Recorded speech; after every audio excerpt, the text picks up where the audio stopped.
உனக்கு ஏதாவது வேலை இருந்தால் கிளம்பு. எல்லாத்தையும் முடிவு பண்ணிட்டு உனக்கு சொல்லி அனுப்புகிறேன். சரிங்க ஃபாதர்.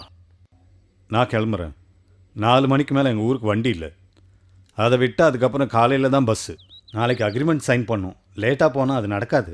இல்லை, அவருடைய விருப்பம் என்னன்னு எல்லாம் நான் சொல்கிறது தான். நீ போயிட்டு வா. என்ன பிடிச்சிருக்குல்ல? எனக்கு தெரிஞ்ச பையன்தான். அவர் கிறிஸ்டின் தானே? அதில் உங்களுக்கு என்ன சந்தேகம்? அவன் பேர் தான் தெரியுமா, லூயிஸ். அம்மா கூட தான் இருந்தான். 4 வருஷம் முன்னாடி இறந்துட்டாங்க.